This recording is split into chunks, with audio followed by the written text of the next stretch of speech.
Galinhada. Buçá de bode. Caldo de mocotó. Moqueca baiana. Feijão tropeiro. Costela com mandioca. Macarrão de forno. Arroz carreteiro. Feijoada.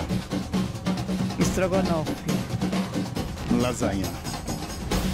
Churrasco.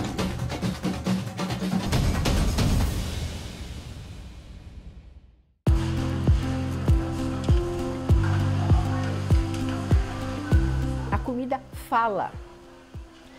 A comida não é apenas uma disposição num prato de uma série de elementos nutricionais, de vitaminas, de sais minerais, proteínas, etc. Não.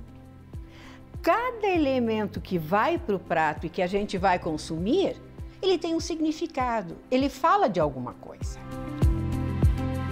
Faz parte da cultura, né? A comida, a dança, né? A música, os costumes de um povo, e a culinária não deixa de fazer parte dessa identidade, da cultura, né, da nossa raiz. A culinária representa muito essa afetividade, as lembranças dos encontros em família, o gosto da infância, o gosto daquela mesa cheia, os fins de semana. Tem muito disso, sim. Ela é uma das 7 atribuições da economia criativa, das cidades criativas.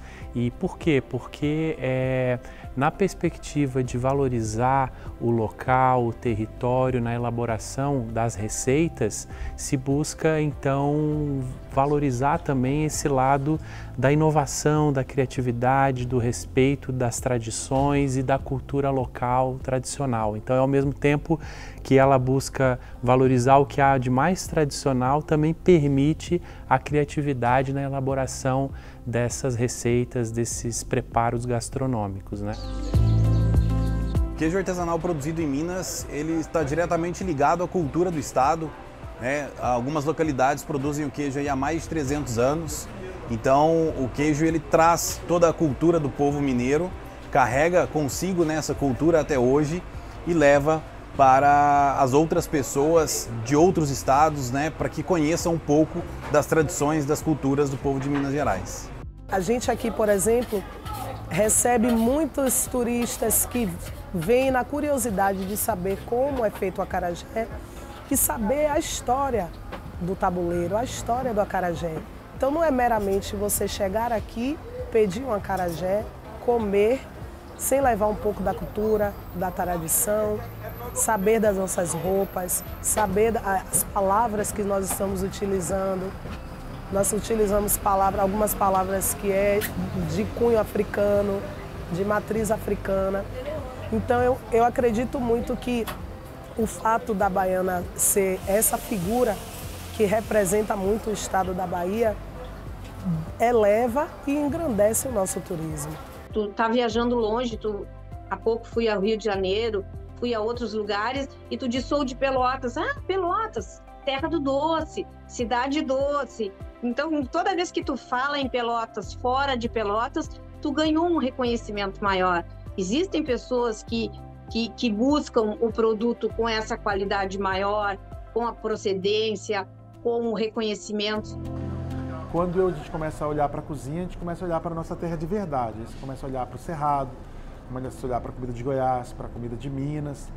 E aí é o momento que você se encontra mesmo na cozinha e dá uma liberdade enorme para você fazer aquela cozinha que realmente vem da sua alma, né?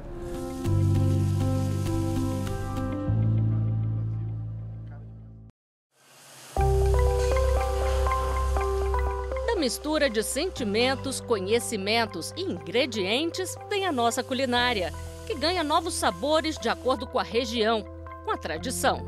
Se eu pensar no tradicional, eu estou falando algo que eu estou analisando desde dentro. Então eu posso falar de comida tradicional brasileira, eu sou brasileira, eu tenho toda essa vivência de comida brasileira. Mas, se eu falo em típica, eu estou olhando um restaurante ou uma comida de fora para dentro. Então, eu estou olhando uma comida típica de Bali, por exemplo. É gostosa, mas não tem nada a ver com a minha vivência, o Erlebnis, como seria no caso. A outra coisa é de se entender a sequência do significado do que é para pessoas de um lugar que vão para os restaurantes no interior, em outros lugares, para saborear essa memória gastronômica. O alimento, que é a base da gastronomia e uma necessidade básica de toda a população, ele está sempre na ordem do dia, né? Pode faltar outras coisas, mas a última coisa, vamos dizer assim, que se abre mão é do alimento. E essa relação da tradição com a culinária, com as receitas, né? Lembrando das regiões, valorizando assim, o que é típico, o que é regional, isso é muito forte, não só para o brasileiro, né? Mundialmente falando, as pessoas relacionam, né, essa questão da origem com a mesa. Da onde vem a nossa culinária, eu diria, ela vem, graças a Deus, de muitos lugares. Ela é, em certos momentos e em certas regiões, bastante cosmopolita, às vezes mais do que se imagina, e em outros lugares ela está muito bem alicerçada nas suas raízes tradicionais. Então, por exemplo, se eu pensar São Paulo, a cidade de São Paulo tem uma abertura que se encontra comida de tudo que é lugar do mundo, literalmente. E isso significa conseguir não só os temperos, as especiarias, mas também os ingredientes, que têm especificidades, variedades específicas para determinados pratos. Por outro lado, se a gente pensar o que tem em termos de buscar no local, nós temos condições de encontrar certas finesses, certas sofisticações que, via de regra, as pessoas locais têm e que dão esse sabor especial para um determinado lugar. Na perspectiva da economia, ela é muito importante, porque o segmento de alimentação fora do lar, ele perfaz um total aproximado de 1,5 milhão, 1.600.000 empresas no Brasil, que geram em torno de 6 milhões de empregos. Então tem uma relevância muito significativa na economia, gerando emprego, gerando renda e valorizando toda a cadeia produtiva do campo até a mesa, né? A gastronomia está ligada a uma coisa mais ampla, que é você cuidar do pequeno produtor. Eu acho que vai um pouco além, né? Que você está falando de várias coisas. A culinária eu vejo ali de cozinha, do dia a dia, da coisa assim. Mas no fundo é tudo a mesma coisa, é comer, que faz parte da alma, faz parte da necessidade do ser humano, né? E é uma coisa que as pessoas lembram, né? Uma das coisas da memória, a memória afetiva das coisas da sua mãe, da sua avó, de um lugar que você estava com uma pessoa que você gostava, ou de uma viagem que você fez. Isso marca a gente, né, no dia a dia. É uma coisa tão normal e tão simples, mas tão importante, né? Tão importante que pode virar patrimônio cultural imaterial. O IPHAN, Instituto Nacional do Patrimônio Histórico, já reconhece, por exemplo, o ofício das baianas do acarajé, as tradições doceiras de Pelotas e a produção artesanal dos queijos de Minas. O trabalho dos tacacazeiros na Amazônia ainda está em processo de reconhecimento. O reconhecimento como patrimônio imaterial, ele é uma declaração do Estado de que aquilo constitui a identidade do povo brasileiro. Porque patrimônio são os elementos que fazem a nossa identidade, que nos agregam, que nos dão um sentido de identidade, de vínculo, de relação. Então, quando você reconhece uma prática como o queijo Minas artesanal, ou como o ofício de baiana, é o Estado falando isso aqui nos faz brasileiros, isso aqui é importante. Então, ocorre de forma decorrente uma valorização daquela prática. Trabalhando com patrimônio material, a gente não pensa que a receita típica é o patrimônio, porque a ideia, como é patrimônio material, são as pessoas, os processos. Então, é o que a gente chama de práticas de comensalidade. Então, é dividir o prato, é a comida que se faz na festa, é o modo de fazer uma determinada comida, não como uma técnica ou uma regra, mas o sentido que se atribui, o quanto aquilo vincula as pessoas que fazem, estabelecem relações familiares, de vizinhança.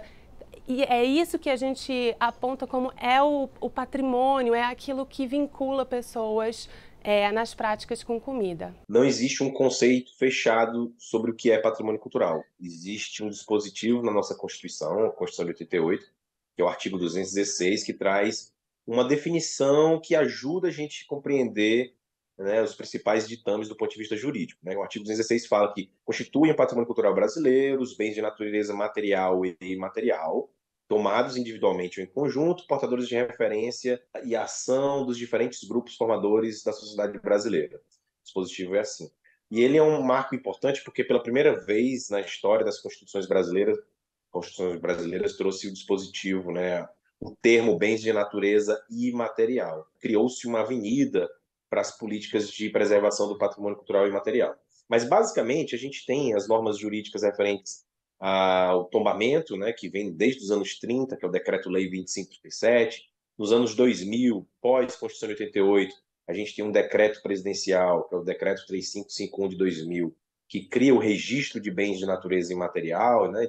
O Brasil é reconhecido internacionalmente como um dos primeiros países a implantar uma política de patrimônio imaterial e é uma referência internacional nesse assunto. A Unesco começou a fazer os reconhecimentos com patrimônio imaterial por meio da Convenção de Salvaguarda do Patrimônio Cultural e Material da Humanidade de 2003. Nós éramos um dos poucos países, se não o único, a ter uma legislação de patrimônio imaterial quando a Unesco escreveu a convenção. Então, a gente colaborou bastante para a construção disso. O IPHAN, que é o Instituto do Patrimônio Histórico e Artístico Nacional, que é o órgão que faz esse estudo, né, faz o inventário, depois faz o reconhecimento oficial, concedendo o título de Patrimônio Cultural Imaterial do Brasil, e depois faz um acompanhamento, uma espécie de gestão, que a gente chama de salvaguarda dos bens de natureza imaterial, junto com os sujeitos detentores, produtores daquele bem de natureza imaterial, na tentativa de perpetuar e dar continuidade àquele bem. Então, existem alguns critérios. Quem começa primeiro definindo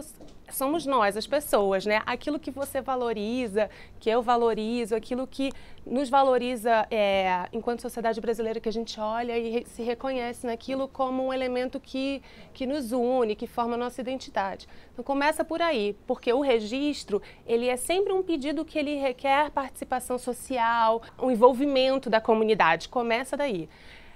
O instrumento de proteção, ele é uma política pública estatal, né? Então, no âmbito federal, quem faz os procedimentos administrativos para o reconhecimento do patrimônio nacional é o IPHAN, mas cultura é legislada de forma concorrente entre estados, municípios e a União. Então, estados também podem ter sua própria legislação, municípios, e aí eles vão ter suas estruturas de governo e suas próprias legislações. E os critérios são os mesmos para todos os 4 livros de registros, que é o livro de celebrações, o livro de formas de expressão, o livro de lugares e o livro de saberes. E o critério são 3, se ele é uma referência cultural para a sociedade brasileira, se ele tem relevância nacional, porque a gente está falando de patrimônio nacional, e se ele tem continuidade histórica, se ele se prolonga no tempo. Além do reconhecimento como patrimônio cultural e material, tem ainda o selo de indicação geográfica. Esse selo da indicação geográfica, né, com denominação de origem ou indicação de procedência, ele também serve para isso, para proteger um alimento, um bem, né, coletivo que tem determinadas características e que são cumpridas essas normas muito rigorosas por esse conjunto de associações que cuidam, né, desse nome, desse saber fazer, para que o consumidor realmente esteja adquirindo um produto que seguiu aqueles padrões pré-estabelecidos que caracterizam aquele produto como um produto diferenciado. Então, existe todo um arcabouço legal por trás para proteger também, e isso acaba valorizando aqueles produtores, sobretudo os pequenos produtores que estão organizados naquele grupo, naquela região e que podem se beneficiar desse tipo de signo distintivo ou de indicação, né, um selo de procedência, um selo de origem para o seu produto. De norte a sul do país, sabores e tradições gastronômicas são valorizados e reconhecidos. Prepare-se para um passeio que vai dar água na boca.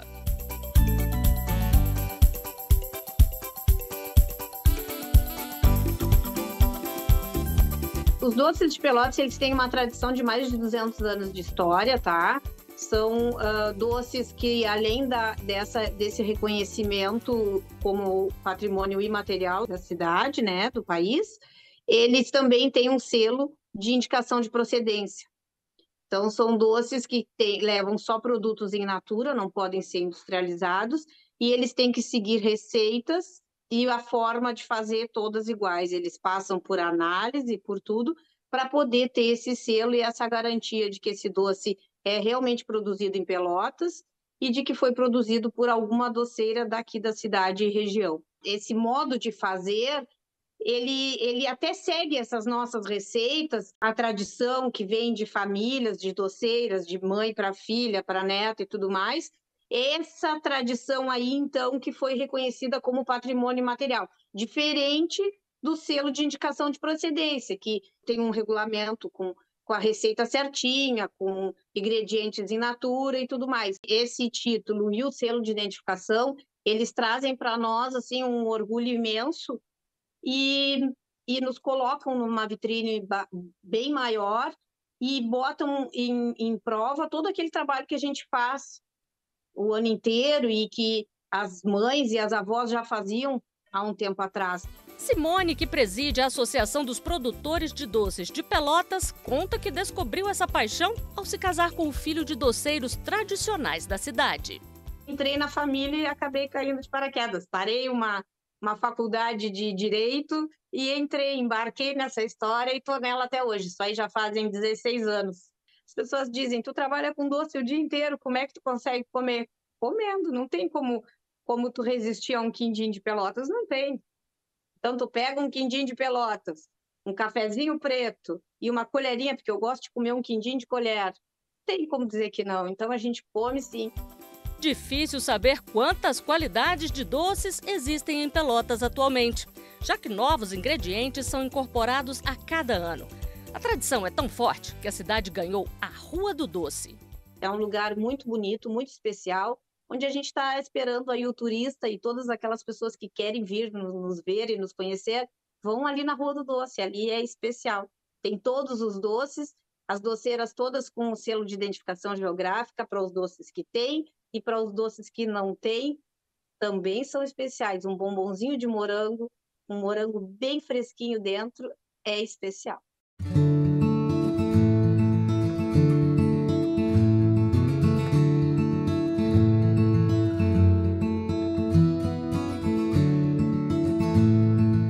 Trembão é o que não falta em Minas Gerais. O modo artesanal de fazer os queijos da região também foi reconhecido pelo IPHAN. O reconhecimento do modo de fazer o queijo de Minas artesanal como patrimônio cultural e imaterial do Brasil é importante para ajudar a preservar a nossa tradição e a nossa cultura, preservar os modos tradicionais de produzir um alimento símbolo do nosso estado. Hoje, 10 regiões de Minas Gerais utilizam o modo de produção do queijo Minas artesanal, que é reconhecido no IPHAN como patrimônio cultural e imaterial do Brasil. Dentre essas regiões, a gente encontra as regiões, por exemplo, da Canastra, região do Cerro, de Araxá, Serra do Salitre, Cerrado, enfim, e entre outras regiões também. O que vai diferenciar um queijo, o queijo de uma região do queijo de outra região, é o que a gente chama de terroir, que é a união de vários fatores, como, por exemplo, o clima, a pastagem, a raça do gado e um toque final de cada produtor. E o sabor, quem prova quer sempre mais. A gente já tem uma lei que permite a comercialização desses queijos para outros estados. A gente consegue ter a venda aí para qualquer estado do país, mas ainda não consegue exportar esse queijo para outros países. E os mineiros sonham em ir mais longe. O reconhecimento como patrimônio da humanidade pela Unesco, se conquistado, ele vai ajudar a proteger ainda mais o modo de produção dos queijos aqui de Minas, promover esses produtos e os seus produtores, gerando mais emprego, mais renda para o homem do campo que está produzindo esse alimento ícone do nosso estado e assim conseguindo fixar esses produtores lá no campo para que eles continuem produzindo os queijos e oferecendo para o consumidor final.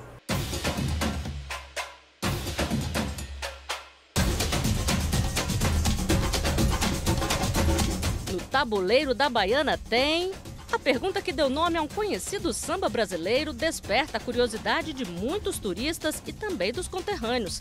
Impossível falar em Bahia sem pensar em acarajé, tradição que foi criada pela bisavó da Elaine. Em janeiro de 1944, aqui mesmo no Rio Vermelho, nesse mesmo local onde nós estamos, ela criou o acarajé, que na época era conhecido como acarajé da Ubaldina. E assim foi passado para minha avó, Ruth de Assis, e minha mãe, com 7 anos de idade, ela já ajudava a minha bisavó nos afazeres em casa. E ela teve a grande sacada, porque ou ela dava continuidade ou elas iam perder o sustento da família, que na época minha bisavó já sustentava a família, já sustentava os filhos, os netos com o acarajé. Até que minha mãe, aos 10 anos de idade, decidiu assumir o ponto de acarajé. Ela, na década de 80, ela foi convidada para ser a baiana que fosse fazer a divulgação tanto da figura da baiana enquanto uma figura representativa da culinária e da cultura do estado, como divulgar a Bahia enquanto produto turístico para não só aqui no Brasil, mas fora do Brasil também. Então minha mãe levou o acarajé para a França, para o Principado de Mônaco, para a Itália, para a Espanha. Então assim, essa visibilidade toda que ela ganhou foi justamente pelo carisma, pela forma com que ela tratava as pessoas e pelo amor que ela tinha pela profissão. Amor que passa de geração em geração e ofício que foi reconhecido como patrimônio cultural e material. Só fortalece ainda mais e reconhece ainda mais a importância dessa cultura africana inserida no contexto do nosso país. Hoje é de suma importância que nós, baianas de acarajé, que a gente reconheça e que a gente faça com que o acarajé continue conhecido como uma comida de matriz africana. Então hoje é importante os nossos colares, as nossas batas, estar vestida de forma tradicional, fazendo o acarajé de forma tradicional. Sei que muitos turistas, muitas pessoas vêm aqui em Salvador e têm esse desejo de comer o acarajé, porque ele retrata justamente isso, ele retrata religiosidade, retrata cultura, retrata gastronomia, mas eu costumo dizer às pessoas que o acarajé é uma comida extraordinária porque aguça vários sentidos seus. Primeiro você come com a sua visão, porque você come com os olhos. As pessoas se enfeitiçam, se encantam quando vê aquele acarajé borbulhando e sendo frito no azeite de dendê. Depois você come com o olfato, porque você sente aquele cheiro do azeite, sente o cheiro do camarão. E por fim, você degusta com a melhor parte, que é o paladar, né? É sentir o sabor, aquela explosão de sabor, você comer o acarajé com vatapá, com salada, com camarão. Isso lhe retrata e lhe leva a muitos lugares daqui da Bahia.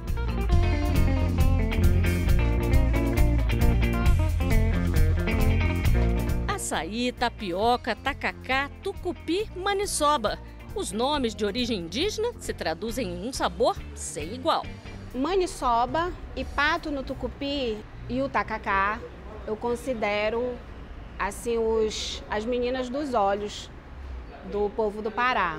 E a maniçoba e o pato no tucupi são pratos também muito típicos do almoço do Sírio, né? Que é um grande evento religioso que a gente tem lá em Belém. E o tacacá é uma comida que começou muito assim na rua, né? Popularizou muito lá, você vai em Belém, cada esquina tem uma barraquinha de tacacá para você tomar e a gente toma na calçada mesmo, tacacá quente, embaixo daquele calor. Mas a tradição é essa, tomar tacacá bem quente e no calor. A maniçoba é a folha da mandioca moída, da mandioca brava. Ela precisa ser cozida por 7 dias para tirar o veneno da maniva, tá? Não precisa ter medo, porque hoje em dia, inclusive, já vende a maniva cozida por 7 dias nos supermercados e tal, tá muito mais fácil do que antigamente. E ela é cozida com todos aqueles ingredientes que vai na feijoada, com carnes, bovina, carne suína, bucho, costelinha de porco, né? Como se fosse uma feijoada, só que cozida na maniva. E o pato no tucupi é o pato assado de forno, ele tem que ser assado de forno tradicionalmente, e ele é mergulhado no tucupi com jambu, que é aquela ervazinha que dá a tremedeira na boca, que são ingredientes também que vai no tacacá. Tucupi, o jambu, camarão salgado e a goma. A goma é feita da massa da tapioca. Poliana e o marido estão longe de casa, mas mantêm a tradição paraense sempre por perto. A gente decidiu montar esse restaurante devido à nossa saudade da nossa terra, né? A saudade da comida, do nosso povo. E aí a gente comia aqui em Brasília em feiras populares que tem comidas típicas de todos os lugares do Brasil, né? A gente ia comer a nossa comida. E aí a gente percebeu que tinha espaço para mexer com isso aqui, né? No começo a gente começou a receber muitas pessoas que nunca tinham provado a comida paraense e tem gente hoje que come açaí puro, sem açúcar, sem nada, que come maniçoba sem arroz, pessoas que nunca pisaram no Pará. Isso é muito legal. O ofício de quem faz o tacacá ainda está em processo de reconhecimento, mas o orgulho já é grande. É um orgulho muito grande para a gente ter isso como um patrimônio imaterial, porque só quem é de lá, quem vive isso, quem passou a infância vivendo isso, a gente sabe o valor sentimental que isso tem pra gente e eu achei assim de um reconhecimento muito merecido. Para quem ainda não provou o tacacá, fica a dica.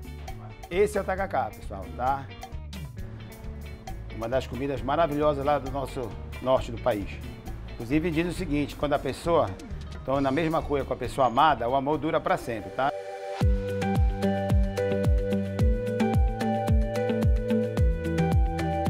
O mineiro Gil desenvolve a arte da gastronomia em Brasília com uma mistura às vezes impensável de sabores. A verdadeira pizza napolitana é patrimônio imaterial da humanidade. O chefe trouxe da Itália a certificação que atesta a autenticidade da receita que produz aqui. E é no Cerrado que ele busca novos ingredientes. A partir dessa certificação, se pede que você use a cultura napolitana para fazer a pizza. O que é? É sempre valorizar a massa, o pequeno produtor, e você não precisa de carregar um recheio. E sempre usando, se possível, produtos, né, da sua região ali com a cultura napolitana. Você tem o processo e a receita de fazer uma pizza. Você tem que usar farinha, um tipo de farinha, que pode ser que é italiana, geralmente fina, mas a gente já mistura uma farinha aqui de Goiás, moída no moinho de pedra, de um trigo maravilhoso, que esse trigo é colhido, fica no moinho, quando a gente precisa eles moem, mandam pra gente, a gente já botou brasilidade ali, mas é um processo produtivo de como fazer uma pizza. Então você faz uma massa de pizza, que fica no mínimo fermentando 8 horas, com um tipo de farinha X, você tem que abrir com a mão, você coloca no forno de 430 a 485 graus, e quando você faz essa pizza, ela tem que ficar de 60 a 90 segundos nessa temperatura. Então é um produto certificado que você tem que seguir normas para chegar a um resultado. O que foi legal nesse processo? Porque dali eu aprendi a valorizar o pequeno produtor, dali eu aprendi que você precisa de usar técnica para entregar um resultado legal, e a pizza napolitana pode ser média, ruim, maravilhosa, mas ela tem um produto, um caminho para você seguir para chegar naquele resultado. E para terminar esse passeio pelo mundo da gastronomia, uma receita que mistura sabores bem típicos do Cerrado. Na hora que a banha derreter, joga um pouquinho da cúrcuma aqui. Isso aqui é uma base que a gente já deixa pronta, com caldo, com um pouco de linguiça, com um pouco de cenoura, um pouco de cebola, para a gente fazer o arroz de território. Esse é um arroz vermelho e um arroz cateto. Ele é legal porque além dele segurar, né, o calor, para ele ficar mais al dente, ele não se desmanchar, ele aguenta bem a água, bem o caldo, para a gente poder dar mais sabor pro arroz, né? Paralelo a isso, a gente vai dar aqui uma selada e vamos jogar uma cachaçinha para passar aquele gosto de cachaça, né?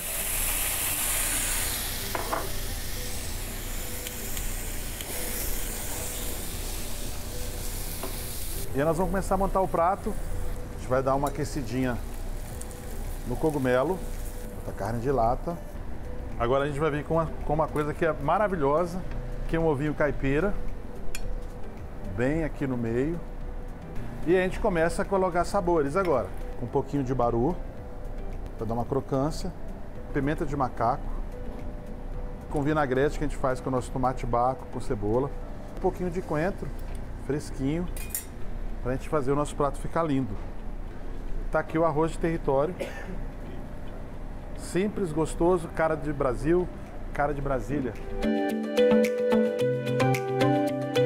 Tem gente que come para beber, sim, eu vivo para comer, sim. Então, assim, é uma paixão, é uma missão e é a coisa que eu mais gosto.